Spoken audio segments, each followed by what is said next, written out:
My name is Natalie Sullivan, and am 28 years old. The moment that changed everything happened at Thanksgiving dinner, surrounded by my entire extended family. The dining room was packed with grandparents, aunts, uncles, and cousins when my father stood up and raised his glass. My mother rose beside him, tears of joy streaming down her face. Then they said it, loud and clear for everyone to hear. We wish our younger daughter Paige was our only child. Natalie has been nothing but a disappointment. The room fell into shocked silence. My fork slipped from my fingers and hit the plate with a sharp clang that echoed through the stillness. Across the table, my sister Paige smirked. That was the moment I decided everything would change. Before we dive into what happened next, let me know where you're watching from in the comments below. If you've ever felt like the black sheep in your family, hit that like button and subscribe, because this story is about to get intense. Trust me, you'll want to hear how this ends. Growing up, I was the firstborn, the responsible one, the obedient child who followed every rule and tried desperately to make my parents proud. Then Paige arrived 5 years later, and everything shifted overnight. From the moment she could talk, my sister was charismatic in a way that manipulated everyone around her, even as a small child. She had this gift for breaking things and blaming me, and no matter how much I protested my innocence, our parents always believed her tears over my explanations. I remember when Paige was 7 years old and I was 12. She knocked over our mother's antique vase while dancing around the living room, then immediately started crying and pointing at me.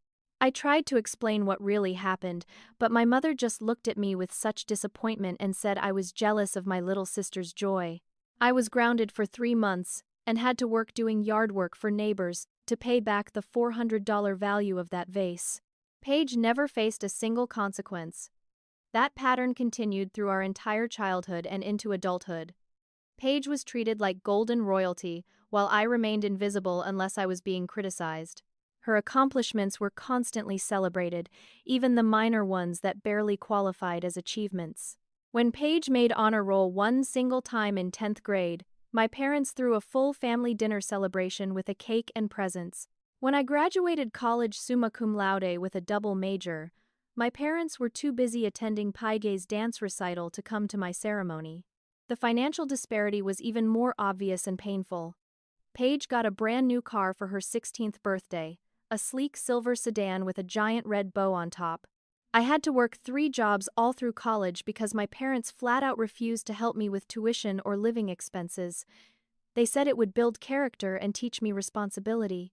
Meanwhile, Paige's college was fully paid for. Plus, they set her up in a luxury 2-bedroom apartment and gave her a monthly allowance of $2,000 for expenses. I lived in a basement studio with mold on the walls and ate ramen noodles for dinner most nights, sometimes the same meal for 5 days straight because I couldn't afford anything else. Every single family photo told the same story. Paige was always centered in the frame, smiling broadly with our parents' arms around her. I was cropped to the very edge of the picture, or missing entirely, as if I didn't really belong to this family at all. So when that Thanksgiving announcement came, it shouldn't have surprised me, but it did. The public nature of the humiliation cut deeper than anything they'd done before. After my father's words landed like bombs on the dinner table, I watched the reactions ripple through our extended family. My grandmother looked absolutely horrified but said nothing, her hand trembling as she set down her wine glass. Uncle Richard appeared deeply uncomfortable and avoided making eye contact with anyone, suddenly very interested in the pattern on his napkin. Aunt Melissa, however, actually nodded in agreement with my parents, pursing her lips and looking at me with what I can only describe as satisfaction. My cousins started whispering to each other and pointing at me like I was some kind of zoo exhibit. Paige played her role perfectly, gasping and putting her hand over her heart. "Oh, Mom, Dad, you don't mean that," she said in this sweet, innocent voice that made me want to scream. But her eyes told a completely different story when she glanced at me. They were filled with pure triumph, glittering with the satisfaction of finally, publicly, winning our parents' love while I lost everything. My father wasn't finished twisting the knife. He started listing my so-called failures one by one. I hadn't married someone wealthy and successful. I'd chosen social work over law school, helping homeless families instead of making six figures. I lived in a small apartment instead of owning property. Each point felt like a slap across the face delivered in front of everyone I'd known my entire life. Then my mother added her own commentary, her voice thick with pride that had nothing to do with me. Paige landed a vice president position at just 23 years old, and she's engaged to a doctor. She's everything we ever dreamed of in a daughter. What my mother didn't know, what none of them knew, was that I'd seen the truth behind Paige's perfect facade. Her VP title was at a company owned by our father's closest friend, a position handed to her that required her presence maybe twice a month. Her fiancé wasn't actually a doctor at all, but a pharmaceutical sales representative who'd lied about his credentials and was only with Paige because of her family's money and connections. After that disastrous Thanksgiving, I threw myself into my work at the nonprofit organization where I'd been employed for 3 years. I worked with an incredible team, helping homeless families find permanent housing and stability. And I'd spent the last 2 years developing a revolutionary program that addressed not just immediate housing needs, but also job training, financial literacy, and mental health support. The results were remarkable. Our program reduced repeat homelessness by 67%, numbers that caught the attention of city officials and eventually led to a national grant worth $500,000. My director called me into her office one morning with the biggest smile I'd ever seen on her face. She told me the board had unanimously voted to promote me to program director, a position that came with a substantial salary increase and real respect in my field. For the first time in years, I'd be making enough money to live without constant financial stress. I went home that night and cried happy tears, something I hadn't done since I was a child. The official announcement was scheduled for our organization's annual gala, 3 weeks away. I prepared a speech, practiced it dozens of times, and bought the first nice dress I'd owned in years, a simple navy blue sheath that made me feel professional and confident. I felt genuinely hopeful about my future for the first time in as long as I could remember. Then Paige showed up at my office one afternoon without warning. She walked in wearing an expensive cream-colored suit and oversized sunglasses, looking around at the modest space with barely concealed disdain. She claimed she wanted to support me and see the work I did. To understand this career I'd chosen over the more lucrative paths our parents had wanted for me. I was so desperate for any kind of family approval, any crumb of validation or interest in my life, that I gave her a complete tour of everything. I showed Paige all the details of our program, explained the methodology we'd developed, walked her through our success metrics, and shared the challenges we'd overcome. She asked so many probing questions and took notes on her phone, nodding thoughtfully as I spoke. I actually thought to myself that maybe, finally, my sister was beginning to care about something other than herself. Maybe she was trying to bridge the gap between us and build some kind of real relationship.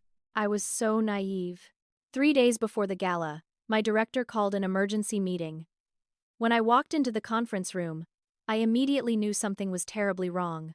A board member I recognized as one of our father's golf buddies sat at the table with a grim expression. My director looked upset and confused as she explained that they'd received an anonymous report questioning the originality of my program. The report was incredibly detailed, claiming that I had plagiarized the methods from a consultant who'd allegedly worked with our organization months before I'd even started developing the program.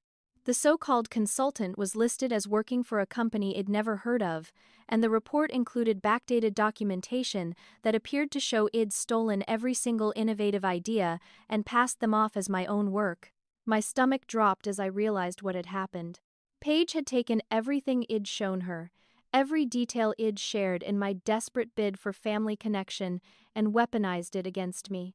She'd created a fake consulting company, registered it with backdated documents, and filed a report designed to destroy my credibility and steal my promotion.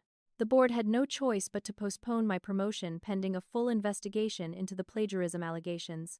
I tried to defend myself, pulling up emails and documents showing the development timeline of my program, but Paige's fabricated paper trail looked disturbingly legitimate. My director was sympathetic and clearly didn't want to believe I was capable of such dishonesty, but her hands were tied.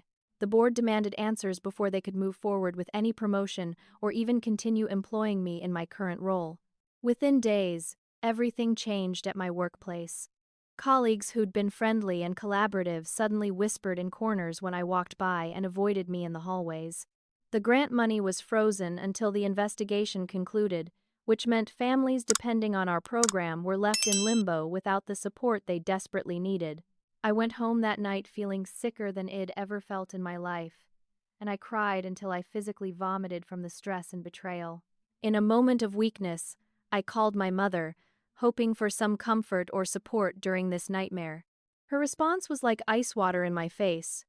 "Are you sure you didn't accidentally take someone's ideas, Natalie? You've always been a bit careless with details, and maybe you forgot where you got some of these concepts." She didn't believe me. My own mother assumed I was guilty without even asking for my side of the story. The only person in my corner during this nightmare was my best friend since college, Jenna Martinez. Jenna worked in corporate law at a prestigious firm downtown, and she was tough as nails and fiercely loyal to the people she cared about. She knew my entire history with Paige and my family because we'd been close for almost a decade.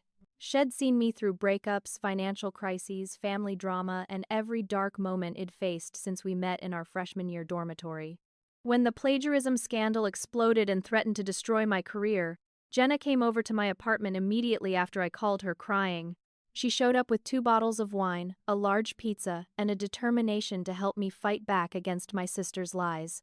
She promised me we would gather evidence proving what Paige had done and clear my name before the investigation concluded. We're going to destroy her case piece by piece. Jenna told me as we sat on my worn couch surrounded by printed emails and documents. I felt less alone than I had in weeks, grateful to have someone who believed in me and was willing to fight alongside me against my family's cruelty. Jenna stayed over several nights that week, working late into the morning hours strategizing my defense. She helped me collect timestamps on all my documents, organize emails showing the development of my program, and gather witness statements from 3 colleagues who could confirm I was the original author of every innovation. We worked together for 2 solid weeks building an airtight case, and things actually started to look hopeful.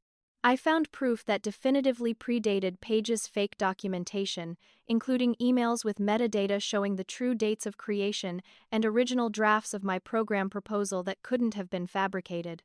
My colleagues provided testimony confirming they'd watched me develop these ideas over months of collaborative brainstorming.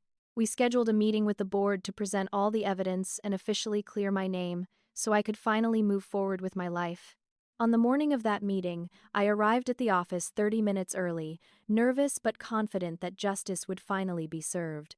But when I walked toward the conference room, I saw it was already occupied.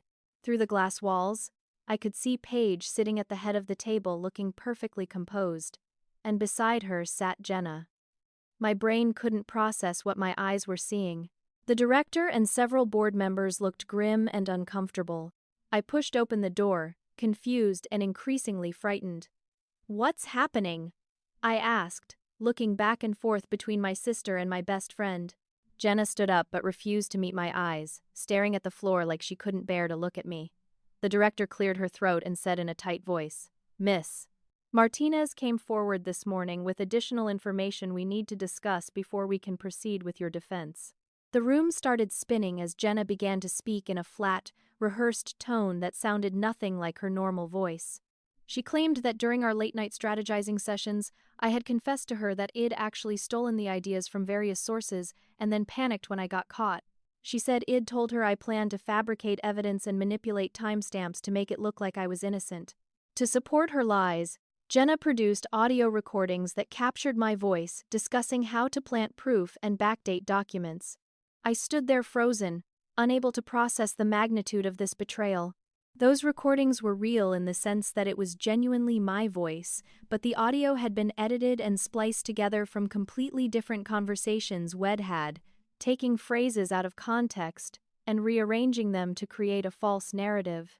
The board members had no way of knowing the recordings were manipulated, and Jenna's testimony as a lawyer carried significant weight. I finally found my voice and looked directly at Jenna, my supposed best friend of nearly 10 years. "How could you do this to me?" I whispered, feeling like my heart was being ripped out of my chest. Jenna finally made eye contact, and what I saw there made me feel physically ill. Her eyes were cold and completely empty of any affection or remorse, like I was looking at a stranger wearing my friend's face. Paige smiled sweetly and spoke up, clearly enjoying my devastation. Jenna actually approached me several weeks ago, before you even knew about the plagiarism report, she explained with false sympathy dripping from every word.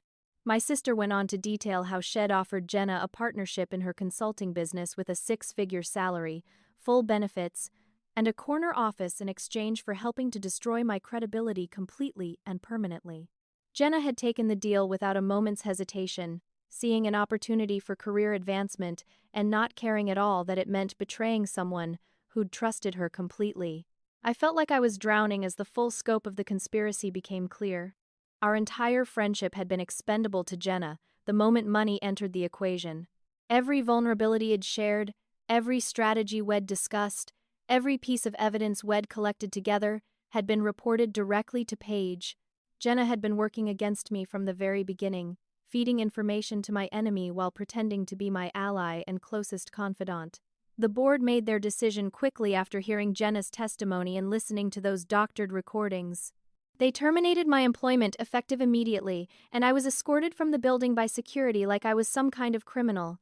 They boxed up my personal items and promised to ship them to me later. A decade of work, of helping families rebuild their lives, of pouring my heart and soul into making a difference, was gone in less than 10 minutes. I walked out of that building in a daze, unable to fully comprehend how completely and thoroughly my sister and former best friend had destroyed everything I'd built.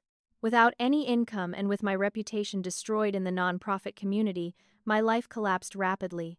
I couldn't pay my rent after missing 2 payments in a row, and my landlord served me with an eviction notice that gave me 30 days to vacate the premises. My savings account had been depleted, paying for legal consultations with attorneys, who'd advised me on how to fight my wrongful termination, though none of them were willing to take my case once they heard the evidence against me. I applied to over 60 different positions in various fields, hoping someone would give me a chance despite the black mark on my record, but I was rejected from every single one. I couldn't get references from my previous employer, and Paige's false accusations had spread throughout the nonprofit community like wildfire. I was essentially blacklisted from the only career ID ever known or wanted. My credit cards were maxed out, my utilities were shut off one by one, and I had to sell my furniture, electronics, and anything else of value just to buy groceries. After my eviction, I moved my remaining belongings into a storage unit that I could barely afford and began couch surfing with distant acquaintances, since I no longer had any real friends left. Each place I stayed, I wore out my welcome within just a few days. People had heard the rumors about what I'd supposedly done, and they didn't want someone dishonest and manipulative living in their homes. My car was repossessed after I fell 3 months behind on payments, leaving me completely dependent on public transportation in a city where buses didn't run frequently. I lost 15 pounds in 6 weeks because I simply couldn't afford to eat regular meals, sometimes going 2 full days with nothing but tap water and whatever free samples I could get from grocery stores. During the absolute lowest point of my life, when I was sleeping on a stranger's couch and wearing the same 3 outfits in rotation because everything else had been sold or lost, my family threw an enormous engagement party for Paige. My parents rented out the ballroom at the most exclusive country club in the city and invited over 500 guests to celebrate my sister's upcoming wedding. There were champagne fountains, a live orchestra, ice sculptures, and a 5-course meal prepared by a celebrity chef. I wasn't invited, of course, but I heard about every detail through social media posts and mutual connections who seemed to take pleasure in making sure I knew exactly what I was missing. The night before the party, I was sitting in a borrowed bedroom eating donated canned soup that was past its expiration date when my mother called my phone. For just a moment, I felt a surge of hope that maybe she was calling to invite me, to include me in this family celebration despite everything that had happened. Instead, my mother's cold voice informed me that she was calling to ask me not to embarrass the family by attempting to show up at the party. "We know you're jealous of Paige's success and everything she's accomplished," my mother said in a tone that suggested she was discussing something distasteful. Please just stay away and don't cause a scene. This is Paige's special day, and we won't let you ruin it with your bitterness and negativity. I hung up without responding and spent the entire night of the party scrolling through photos and videos that were posted in real time by guests. Paige wore a designer gown that probably cost more than I'd earned in an entire year at my old job, and her engagement ring was easily $10,000. I watched my father give a speech that was recorded and posted online, where he said Paige was everything they'd ever hoped for in a daughter, and that they couldn't be prouder of the woman she'd become. My mother cried happy tears and talked about her perfect girl who'd exceeded every expectation. Neither of them mentioned me even once, as if I'd never existed at all. The comments section was filled with congratulations and heart emojis, but several people asked, "Doesn't Paige have an older sister?" My mother's reply to one of those comments was public for everyone to see. We prefer not to discuss that particular disappointment. That night, after seeing those words from my own mother, I walked to a bridge that overlooked the river running through downtown. I stood at the railing for more than 2 hours, staring down at the dark water below and thinking about how much easier everything would be if I just disappeared. My phone buzzed in my pocket, and I pulled it out to see a text from an unknown number. It was Paige, who'd gotten my new number somehow despite me never giving it to her. The first text was a photo from the engagement party showing our entire extended family surrounding her and her fiancé, everyone smiling and laughing. The caption read, "This is what winners look like." A second text came through immediately after. "You should have stayed the obedient big sister and known your place. This is all your fault for thinking you deserved more." A third text, "Delete my number. You're not family anymore." I stared at those messages, feeling completely hollow inside, and seriously considered climbing over that railing. Then my phone rang, the sound startling me so badly I almost dropped it into the water. The screen showed my grandmother's number. I hadn't spoken to my grandmother since that terrible Thanksgiving dinner when my parents had publicly disowned me. I almost didn't answer because I couldn't handle any more rejection or cruelty from my family, but something in my gut told me to pick up. My grandmother's voice was urgent and intense in a way I'd never heard from her before. "Natalie, where are you right now? I need to see you tonight. It's extremely important, and it can't wait another day." Something in her tone cut through my despair and gave me just enough reason to step back from that railing. My grandmother lived in a modest 2-story house across town, and it took me 3 different buses to get there since I no longer had a car. I arrived just after midnight, exhausted both physically and emotionally, barely able to stand upright. My grandmother opened the door before I could even knock, like she'd been watching for me through the window. She pulled me into a fierce hug that lasted a long time, the first genuine affection I'd felt from anyone in months. She didn't ask questions or demand explanations. Instead, she simply led me to her kitchen where she had a full hot meal waiting, like she'd known I was starving.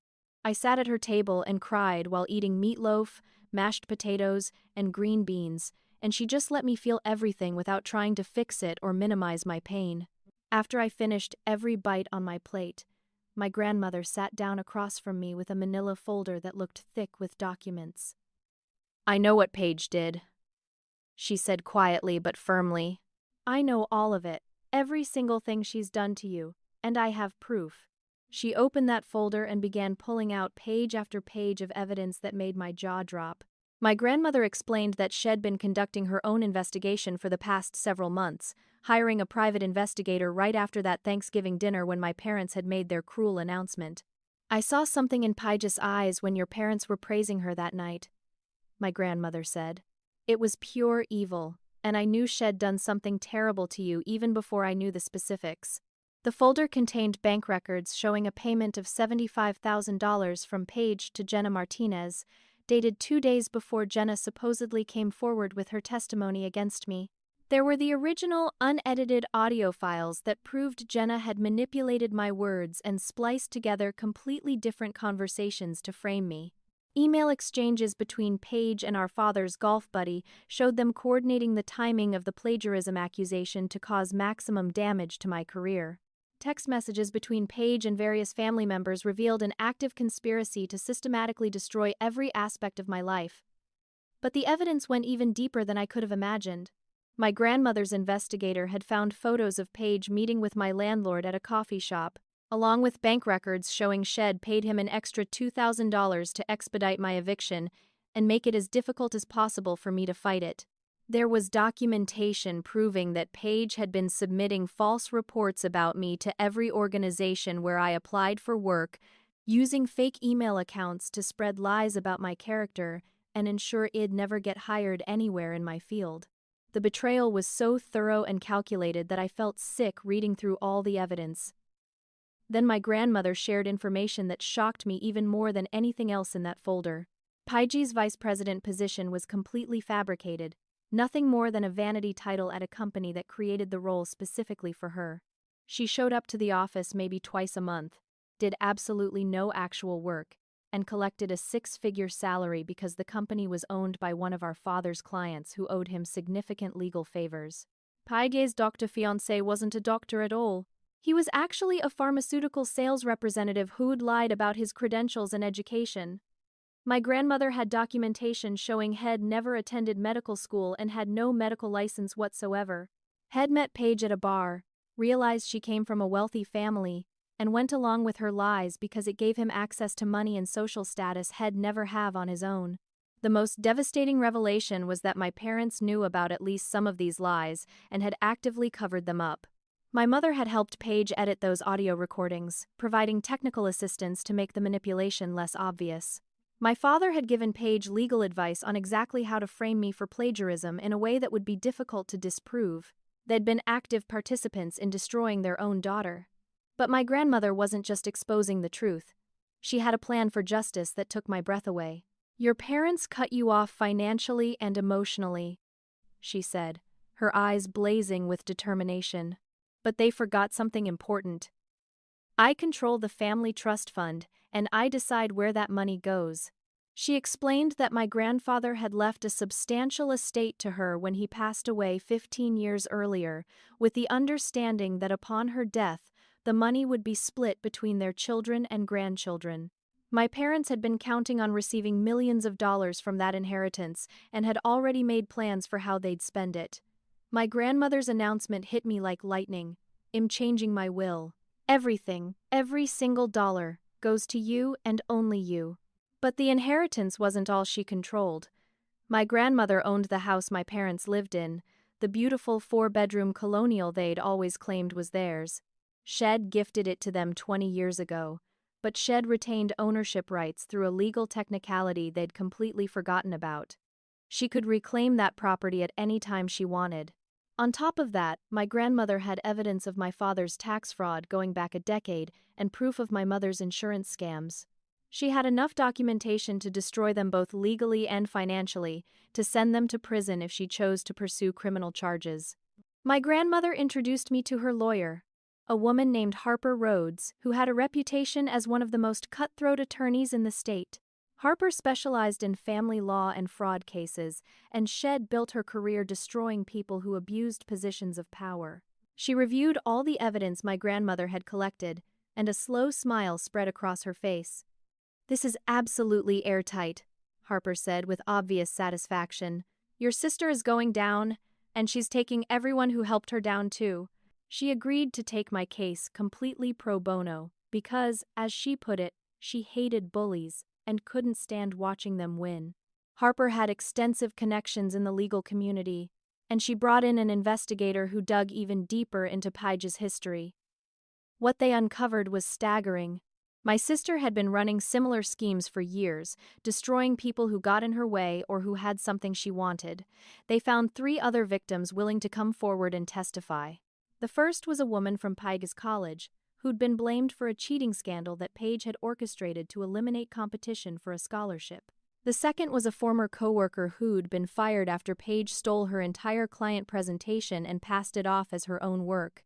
The third was an ex-boyfriend who'd been falsely accused of abuse when he tried to break up with Paige because Head discovered Shed been stealing money from his bank account. All 3 of these people were eager to provide evidence and testimony, grateful to finally have a chance at justice. Harper assembled our coalition and began building a comprehensive case that included not just civil claims but potential criminal charges. fraud, defamation, conspiracy, blackmail, evidence tampering. Each charge carried serious penalties, including substantial fines and possible prison time. With my grandmother's support and a real legal team behind me, I started to find strength I didn't know I still possessed. I moved into my grandmother's guest house, a small but comfortable space that felt like a palace compared to the couches and floors I'd been sleeping on for months. I started therapy with a counselor who specialized in family trauma and narcissistic abuse, and slowly I began processing years of manipulation and emotional damage. My therapist helped me understand that the toxic family dynamics had existed since birth, and that nothing I'd ever done or could have done would have changed how my parents treated me. It genuinely wasn't my fault. I began rebuilding my life in small ways, taking freelance consulting jobs, helping individuals and families navigate social services systems. I used all the skills and knowledge I'd developed in my career to help people privately without the bureaucracy of a formal organization. Word spread quickly through the community, and former clients from my old nonprofit started seeking me out specifically because they trusted me and knew I'd truly cared about their well-being. I created a GoFundMe campaign where I explained my situation in general terms without naming names, and the response was overwhelming. People donated over $30,000 in just 2 weeks, along with hundreds of messages of support from individuals who knew my work and could testify to my character and integrity. A local news reporter caught wind of my story and decided to investigate, finding major inconsistencies in the accusations that had gotten me fired. She published an article titled, "Social Worker Wrongfully Terminated Continues Mission to Help Families," that presented my side of the story for the first time publicly. The article went viral locally, shared thousands of times across social media platforms, and people started asking serious questions about what had really happened. Comments appeared on Page's Instagram and Facebook posts demanding answers. "Isn't this your sister in that news article? Why would you let something like this happen to her? And what kind of person stands by while their family member loses everything?" Page started deleting posts and blocking anyone who asked uncomfortable questions, but it was too late. Screenshots had been captured and were being shared everywhere, and her carefully curated image of perfection was beginning to crack. Her supposed VP company started receiving phone calls from concerned citizens questioning why they employed someone connected to such a terrible scandal. People demanded investigations into whether Page had done similar things to other employees. Her fiancé's fake credentials were scrutinized by people who actually worked in the medical field, and it didn't take long for someone to check with the hospital where he claimed to work and the state medical board where his license should have been registered. There were no records of him anywhere. Page called my phone in a panic, screaming threats and accusations. "You're ruining everything I've built," she shrieked so loudly, I had to hold the phone away from my ear.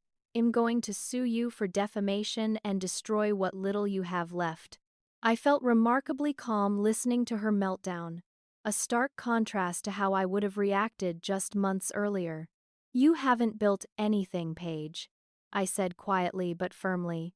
"You stole everything you have, including my career, my reputation, and years of my life. But that ends now."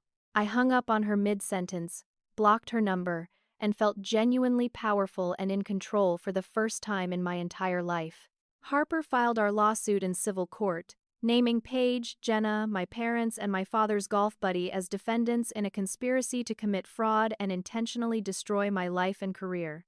Because court documents are public record, local media obtained copies and the story exploded.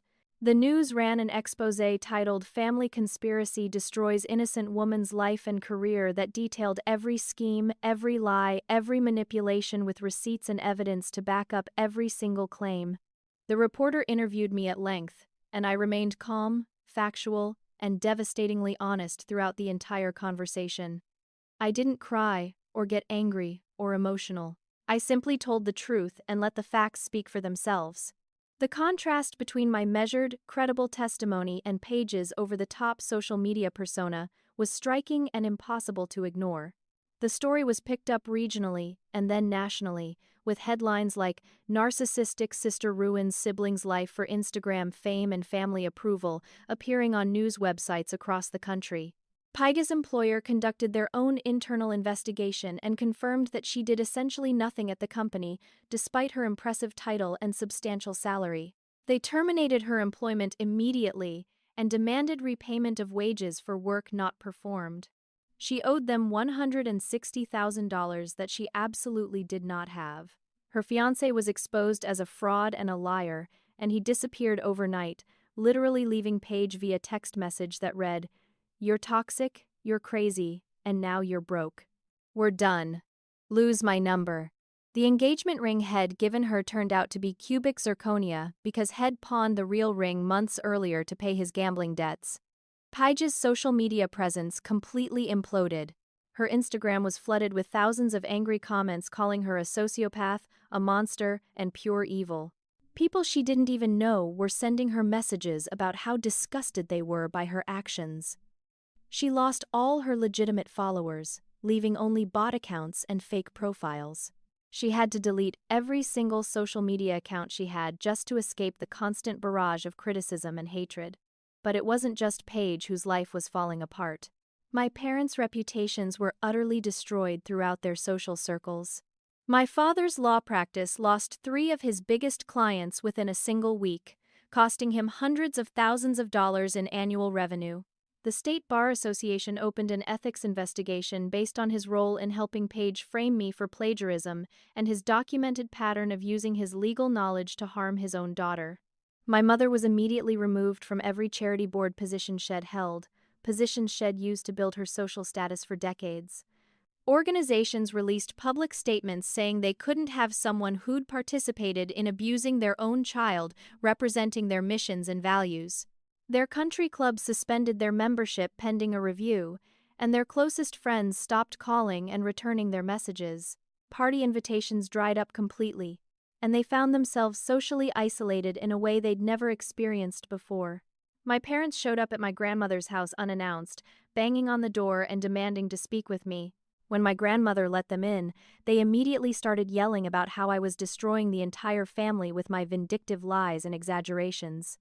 "You're tearing this family apart," my father shouted, his face red with rage. "Drop the lawsuit immediately, or you'll regret it for the rest of your life." "I'm not family," I said calmly, looking him directly in the eyes. "Remember, you said so yourself, publicly, in front of everyone we know. You wished I didn't exist. Well, now you get to live with the consequences of treating me like I didn't matter." My father tried to intimidate me with legal threats and continued yelling, but my grandmother stepped between us. "Get out of my house right now," she said in a voice I'd never heard from her before, cold and commanding. Then she pulled out an envelope and handed it to my shocked mother. It was an eviction notice. My grandmother was reclaiming her property, and my parents had exactly 30 days to move out of the house they'd lived in for over 20 years. My mother's composure cracked completely. "How can you do this to your own son?" she wailed, tears streaming down her face. "We're your family." My grandmother's response was ice cold. "You stopped being my family when you abused my granddaughter for 28 years. I took the opportunity to say everything I'd been holding inside for nearly 3 decades.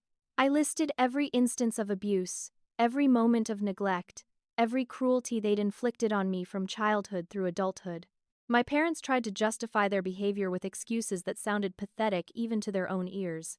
My father claimed they'd been harder on me because I was older and needed to set an example. My mother insisted that Paige had needed more support because she was more sensitive and delicate. "We thought tough love would make you stronger and more independent," my father said, and I actually laughed at the absurdity. My grandmother gave them 30 seconds to leave before she called the police. My father made the mistake of grabbing my arm roughly, his fingers digging into my skin. "You ungrateful little—" He didn't get to finish that sentence because my grandmother immediately pulled out her phone and dialed 911. Police officers arrived within minutes, and they took statements from all of us about the confrontation. My grandmother filed for a restraining order on my behalf, and the judge granted it immediately based on my father's physical aggression and the documented history of abuse. My parents were legally prohibited from contacting me in any way or coming within 500 feet of where I lived or worked. They left screaming threats about how I'd pay for this betrayal. but their words held no power anymore. Several neighbors had come outside when they heard the commotion, and multiple people recorded the entire confrontation on their phones. Those videos were uploaded to social media and went viral locally, generating even more negative publicity with headlines like, "Abusive Parents Confront Victim After Being Exposed." Paige tried a completely different approach when her schemes and manipulation fell apart. She showed up at my grandmother's house crying, makeup running down her face in black streaks, looking genuinely distressed for the first time in her life. "I'm so sorry," she sobbed, reaching for my hands. "I was jealous of you, and I made terrible mistakes. Please forgive me, Natalie. I'll do anything to make this right." I stood there listening silently, watching this performance with detachment. Paige continued her act, talking about how we were sisters, how family was everything, how blood should mean more than anger or hurt. "We share DNA and parents, and a lifetime of memories," she said desperately. "That has to count for something. Please, I'm begging you to forgive me and drop the lawsuit." I let her finish her entire speech before responding. "You didn't just make mistakes, Paige. You stole my career, my home, my best friend, and my dignity. You destroyed my reputation and tried to make sure I could never recover. What does that mean about family and blood?" Paige tried another angle, promising she'd tell everyone the truth and clear my name publicly if I'd just give her another chance. "I'll make it right, I swear," she said, still crying. My response was simple and firm. "You'll tell the truth in court, under oath, where lying carries legal consequences, or you'll go to prison. Those are your only two options." Paige's facade dropped instantly when she realized her manipulation wasn't working. "You vindictive bitch!" she screamed, her face twisting with rage and hatred. "I deserved everything I got!" "You were always in my way, always making me look bad just by existing. Mom and Dad loved me more because I'm better than you in every possible way." She continued ranting, revealing her true personality, completely devoid of empathy or genuine remorse. Every word was captured by my grandmother's security camera system, which recorded both audio and video in high definition. Harper added that footage to our evidence file, showing any remaining doubters exactly who Paige really was behind her carefully constructed mask. The case went to trial 6 months after we filed the initial lawsuit, and the courtroom was absolutely packed with spectators, journalists, and people who had been following the story since it first broke. It had become something of a media circus, with local and national news outlets covering every development. Paige showed up wearing a demure dress with a Peter Pan collar. Her hair pulled back simply, clearly trying to look innocent and sympathetic. She had fake tears ready to deploy at strategic moments, but the jury saw through her performance immediately. Harper presented our evidence methodically and thoroughly, piece by piece, building an absolutely devastating case. She showed financial records proving the $75,000 payment from Paige to Jenna. She played the unedited audio recordings that proved Jenna had manipulated my words by splicing different conversations together. She presented email trails that showed the entire conspiracy between Paige, my parents, and my father's golf buddy to coordinate the timing of the plagiarism accusation for maximum damage. Testimony from Paige's other victims painted a clear pattern of predatory behavior spanning years. Expert witnesses on audio forensics explained exactly how the recordings had been doctored and why it was impossible for me to have said what Jenna claimed. We presented a complete timeline with documentation proving every single one of Paige's lies. Paige's lawyer was court-appointed because she couldn't afford to hire private representation after losing her job and income. He struggled visibly to defend her against the mountain of evidence, finding himself in the impossible position of trying to create reasonable doubt where none existed. His strategy devolved into attempting character assassination, trying to paint me as vindictive and motivated by jealousy rather than justice. That approach backfired spectacularly because the jury was overwhelmingly sympathetic to someone who'd survived decades of family abuse. When it was my turn to testify, I was composed, clear, and precise. I described my lifetime of abuse and the systematic destruction of my career and reputation without any dramatics or exaggeration. I didn't need to embellish or perform. The facts were horrifying enough on their own, and my calm, measured testimony made the truth even more powerful. The defense attorney tried to rattle me during cross-examination, asking aggressive questions designed to make me emotional or confused, but years of therapy and genuine healing had prepared me for this moment. I answered every single question calmly and precisely, never contradicting myself or showing the anger they clearly wanted the jury to see. When Paige took the stand in her own defense, it was an absolute disaster for her case. She couldn't keep her story straight, contradicting herself multiple times within the same answer. When the prosecutor pressed her on inconsistencies, she got visibly frustrated and snippy. She lost her temper at one point and actually called the judge biased when he sustained an objection from the prosecution. The jury's faces showed pure disgust as they watched her performance, and several jurors shook their heads in disbelief. My parents testified in an attempt to defend Paige, but they somehow made everything worse. They openly admitted they'd treated their daughters completely differently, explaining that Paige had needed special treatment and extra support because she was more delicate and sensitive. They confirmed they'd known about some of Paige's schemes and had thought of it as healthy sibling competition rather than abuse. Their testimony actually helped our case more than it helped Paige, because it demonstrated the toxic family dynamic and confirmed everything ID claimed about favoritism and enabling. The jury deliberated for just 4 hours before reaching a unanimous verdict. They found in my favor on absolutely every single count. Paige was held liable for defamation with damages of $250,000, for intentional infliction of emotional distress with damages of $500,000, for fraud with damages of $100,000, and for conspiracy with additional damages of $250,000. The total judgment against Paige alone was $1,100,000. Jenna was found equally liable for the same amount since she'd been a knowing and active participant in every aspect of the conspiracy. My parents were held liable as co-conspirators for $500,000, but the civil judgment was only the beginning. Criminal charges were filed separately by the district attorney's office, including fraud, forgery, and evidence tampering. Paige was facing 3 to 5 years in prison if convicted. The prosecutor offered her a plea deal of 18 months with probation, community service, and full restitution, a remarkably generous offer considering the severity of her crimes. Paige refused, still insisting she'd done nothing wrong and that I was the real villain in this situation. She went to trial on the criminal charges and was found guilty on every count. The judge sentenced her to 4 years in state prison, the maximum allowed under sentencing guidelines.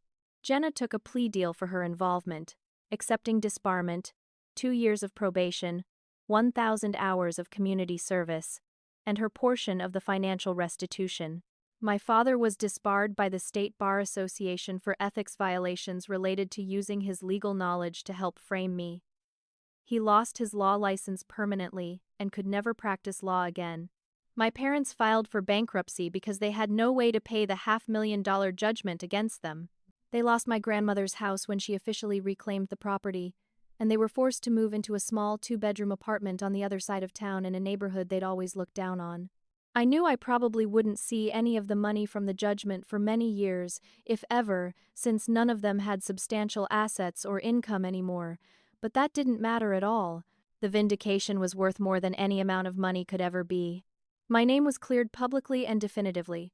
Former colleagues and supervisors from my old nonprofit reached out with formal apologies, and the board members who'd voted to terminate me were themselves replaced. My old employer offered me my position back with double my previous salary, a formal public apology, and a promise to reform their investigation procedures. I graciously declined their offer because I'd already moved on. My independent program was thriving beyond anything I could have imagined. After all the publicity surrounding the trial, grants and donations had flooded in from people who wanted to support my work. I'd been able to expand services to help 50 families at a time, hire a small staff of dedicated social workers, and rent actual office space. I was invited to speak at conferences across the country about resilience and advocacy, and I published an article about surviving family scapegoating that went viral and was read by millions of people. I'd become an unintentional advocate for adult children of narcissistic families, using my experience to help others recognize abuse and find paths toward healing. 2 years after the trial concluded and justice was finally served, my life looked completely different from the nightmare I'd lived through. I continued regular therapy sessions, working through the deep childhood trauma and learning to set healthy boundaries in all my relationships. It built an entirely new support system filled with genuine friendships based on mutual respect and care.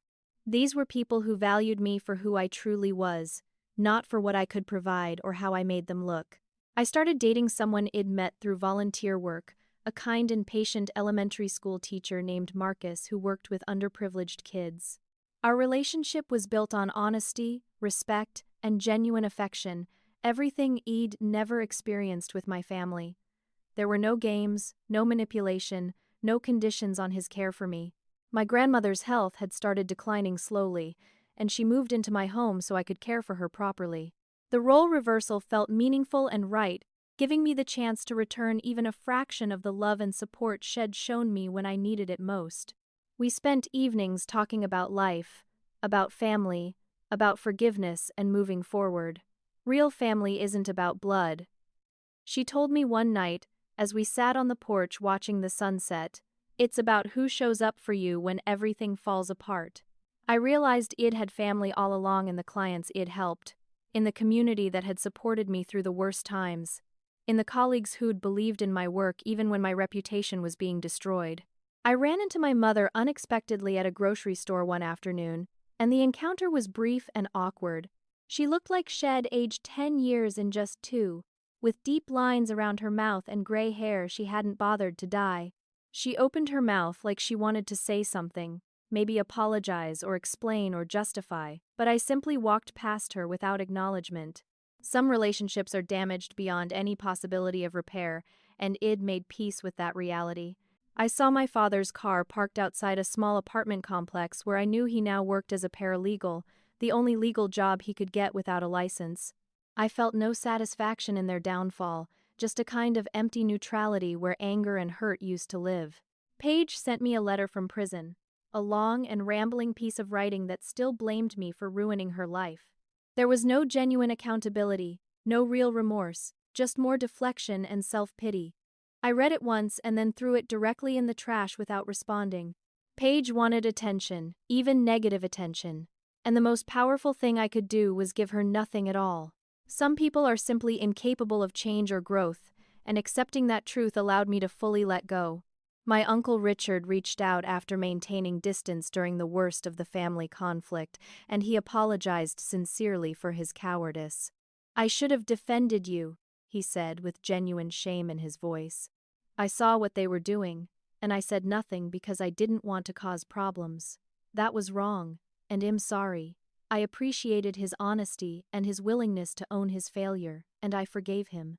He started attending small family dinners at my grandmother's house, bringing his kids with him, and we slowly rebuilt a relationship based on honesty rather than the toxic dynamics that had defined our family for so long. These small gatherings with my grandmother, Uncle Richard, and a few close friends became my new definition of family, people who genuinely cared about my well-being and showed up consistently. I stood in my own apartment, small but entirely mine, looking at walls covered with photos of people who actually mattered to me. My grandmother smiling in her garden, Marcus and I hiking together, friends I'd made through my advocacy work, former clients whose lives had been transformed. There were no photos of my parents or Paige anywhere in my home. I'd removed them, not out of bitterness or ongoing anger, but out of liberation. They simply hadn't earned a place on my wall or in my daily life. My phone rang with a call from a reporter requesting an interview for a follow-up piece 1 year after the verdict. "Where are you now? And what do you want people to know?" she asked. I agreed to the interview because I wanted to share the lessons I'd learned with others who might be living through similar situations. The article was published with the title From Scapegoat to Survivor: One Woman's Journey from Family Abuse to Freedom and Advocacy. The response was overwhelming, with thousands of people reaching out to share their own stories of being scapegoated or abused by their families. Messages poured in saying, "I'm living your exact story. My family did this to me too. And how did you find the strength to escape? I started a support group specifically for adult children who'd been scapegoated by their families, and we met monthly to share experiences, coping strategies, and paths toward healing. The power of healing together, of knowing you're not alone in your experience, was transformative for everyone involved. I realized that my pain, as terrible as it had been, now had genuine purpose in helping others recognize abuse and find their own paths to freedom. Looking back at that Thanksgiving dinner when my parents made their cruel announcement in front of everyone we knew, I could see it differently now. What felt like the worst moment of my life had actually become the catalyst for my freedom and transformation. Sometimes, hitting rock bottom is actually the foundation you need to rebuild something stronger and more authentic. It learned that you cannot force people to love you correctly or treat you with the respect you deserve. You cannot make your family choose you or value you if they're determined not to, but you can absolutely choose yourself. Walking away from abuse isn't giving up or being weak. It's actually growing up and recognizing your own worth. Real strength isn't about enduring mistreatment and suffering in silence. It's about refusing to accept abuse as normal or deserved. Family is supposed to be a safe place where you're loved unconditionally, but when it becomes a source of trauma and pain, you have every right to walk away and build something better. It took me years to truly believe I deserved better treatment, but now I knew with absolute certainty that I always had. My message to anyone trapped in a toxic family dynamic is simple but important. You are not the problem. You're not too sensitive or overreacting or imagining things. Abuse is abuse regardless of whether it comes from strangers or from the people who are supposed to love you most. In fact, abuse from family members is often more damaging precisely because of that relationship and the trust that should exist. You have permission to leave, to set boundaries, to cut contact completely if that's what you need to heal. The best revenge isn't some elaborate scheme to destroy them. It's simply living well, building the life they insisted you could never have, and proving them wrong through your quiet success and genuine happiness. From that dining room where I was publicly erased and humiliated to this moment where I stood confidently in my truth, the journey had been brutal and painful and absolutely necessary. I was Natalie Sullivan, 30 years old now, no longer the family disappointment or the scapegoat or the forgotten daughter. I was just free. So let me ask you this. Have you ever been made to feel invisible in your own family? Have you experienced favoritism or been scapegoated for things that weren't your fault? Drop a comment below sharing your story, because speaking your truth is the first step toward healing. If this story resonated with you, please hit that like button and subscribe to this channel for more real stories about overcoming family trauma and finding your strength. Share this video with someone who needs to hear that they're not alone in their struggle. Thank you so much for listening to my story, and I'm sending strength to anyone out there who's fighting to be seen and valued by people who should have loved them better. You deserve peace. You deserve healing, and you deserve a family, whether blood or chosen, that actually shows up for you. Take care of yourselves, and remember that your worth was never determined by people who refuse to see it.